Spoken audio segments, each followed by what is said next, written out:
Rabbi Wolicki is going to join us from Jerusalem here, and the Jerusalem Post did post a response. It's a little more, it's a little edgier than the first one they gave.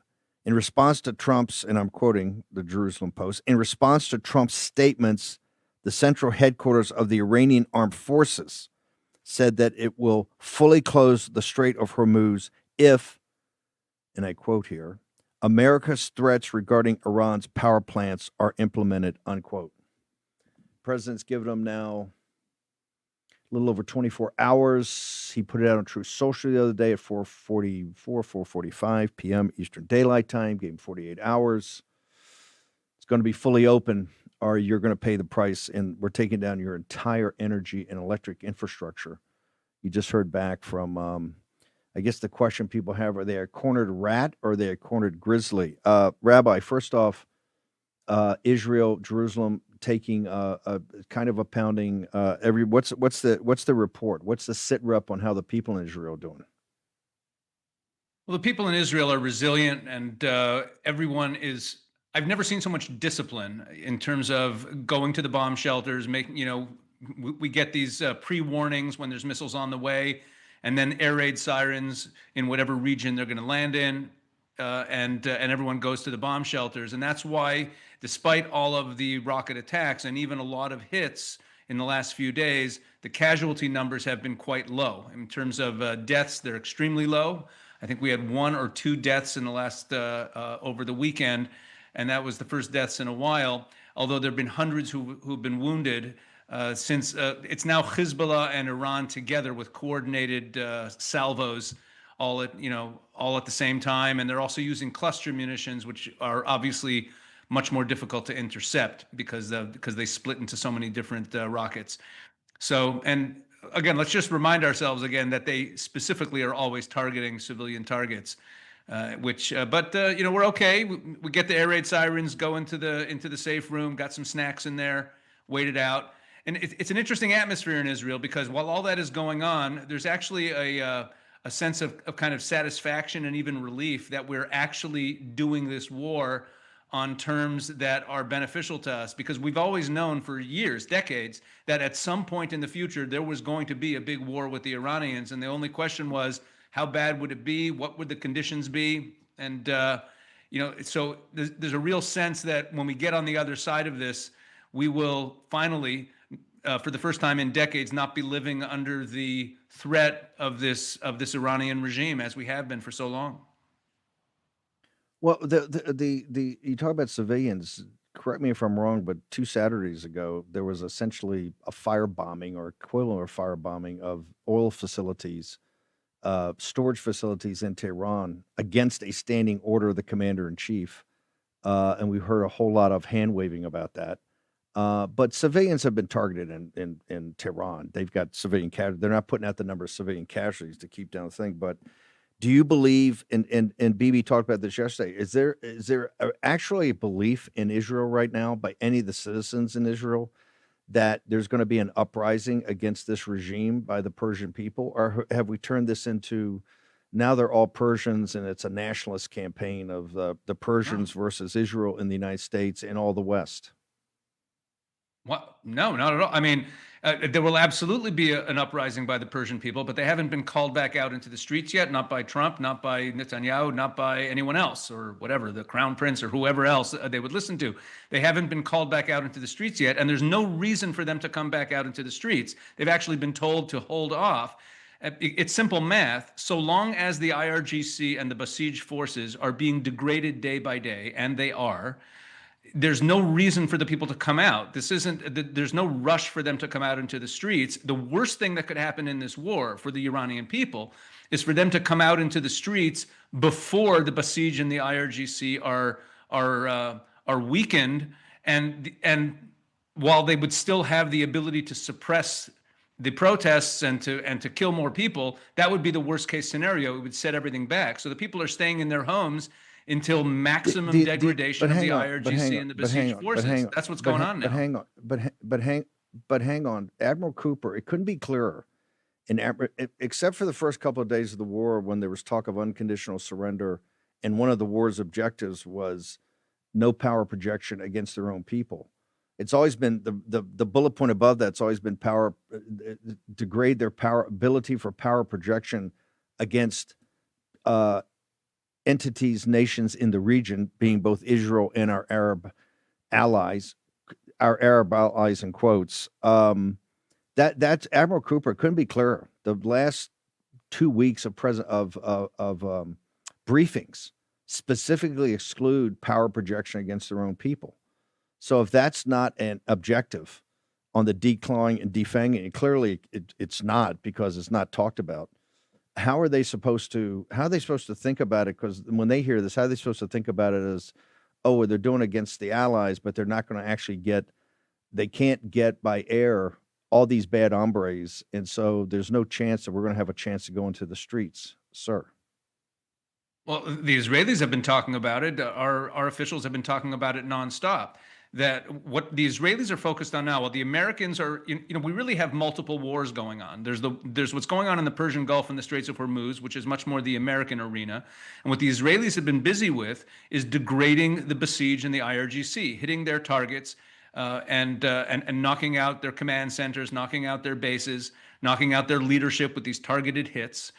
And they're just degrading them. And they've also said, the Israeli officials have said, that when the time comes for the Iranian people to come out into the streets, they will be hovering with drones, protecting them from the Basij and the IRGC. They're going to be there, providing air cover to the protests when the time comes for those things to happen. And anything you're hearing about the Iranian people rallying around the regime is absolute nonsense. There's no basis in reality for that whatsoever. I don't know where that's coming from. That's just not, that just has no basis in reality. They're waiting. I think that's coming from every report you see there in the streets, etc. Have you seen a report? Have you seen a news report that says anything different? Can you cite it? I mean, the people aren't in the streets. I don't know what kind of news report would say that the people are rallying. What evidence is there? They just had a huge rally. They just had a huge rally the other day for. Listen, they have their They have their supporters. The Basij and the IRGC together. It's very similar to the Chinese Communist Party. If you add up the Basij and the IRGC, just the fighting men, you probably have about 600,000 people. Add their families together, you're dealing with probably a couple of million people who are the ruling class. That's the regime. It's about, it's less than 10% of the population oppresses the rest of them. When you see these big rallies in the streets, that's all the regime people. Those are the people who come out there. But that's all photo ops. That's not the numbers. That's not the people in the street. The Iranian, look, Steve, over the last few years, and this is the Iranians themselves bemoaning this, out of the 75,000 mosques in Iran, 50,000 of them have closed because no one shows up to them. The Iranian people are not of that Islamic Shiite ideology of the regime by and large. Probably 75-80% of the people reject the regime outright.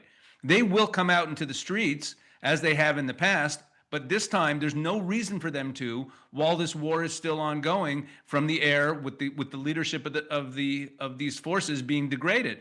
I think there's a lot of misinformation here about what's actually happening in Iran. The truth is, with the internet blackout, the only people who have internet are either a few people who have Starlink and the regime is targeting them, or people who are part of the regime. Meaning, almost by definition, if you're seeing stuff coming out from Iran on the internet, it's coming from people aligned with the regime, and that's part of what makes this a strange war. Because there's no ground operation, there's no embedded journalists. We don't have independent reporting here. We really only have what gets filtered through from what the regime allows out. But I don't see any reason to think that the trend with the Iranian people over the last decades has been reversed. Hang on. You're not dealing with information. You're dealing with. You say there's misinformation. You're dealing with supposition. That you could be correct. You could be correct. You could also be dead wrong, right? I mean, the history of the behavior of the Iranian people. Yep. Shows what? I'm saying the history of these people shows it. There's all the mass protests we've seen over the years, and like I told you, for example, that indicator of mosque attendance, which is a well-known indicator, the Iranian people by huge percentages are against this regime, and they're not going to reverse course because the regime is getting pounded. Well, That doesn't make any sense. They would only reverse course if you made it, if you brought them to a nationalist movement of Persians. It's us versus Israel and us versus the United States, which Israel, with the attack on Tehran 2 Saturdays ago, and then the attack against a standing order of the commander-in-chief of the United States against this oil field, which is outrageous. And to me, all the issues about, imminent attack and everything like that's got to wait for another day, because we're in the middle of a shooting war right now. We have American young men and women exposed, but we have a partner, and we have a joint, as Dan Sr. tells us every day on CNN, we have a joint command targeting operation, and yet our allies, quote unquote, our greatest ally, continues to do things against the commands of the President of the United States, which is to attack Iranian oil infrastructure, and particularly attack this gas field, which has totally changed the makeup of this war in the last 72 hours, sir.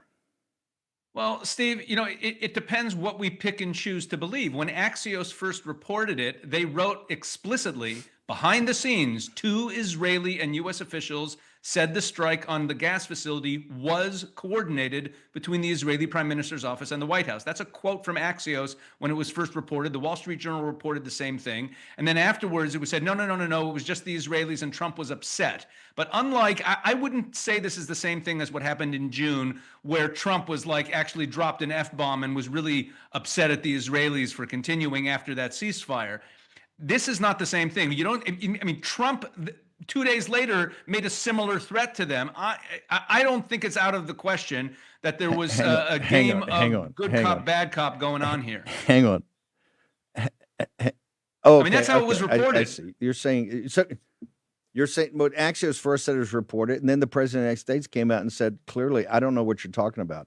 I didn't approve anything. You're saying, hey, look, to think of the reality that was a don't ask for permission, right? Scold me later, that it was actually a wink and a nod from the United States to go hit that. I don't know what to believe, but field. I'm saying that Trump's behavior in the wake of this one was not the same as what we saw in June. We didn't see that kind of rage and F-bombs. He said, I told the Israelis not to do it, and then he turned it around into a threat on the Iranians, and the threat he just made the other day, this 48-hour threat, is essentially the same threat again.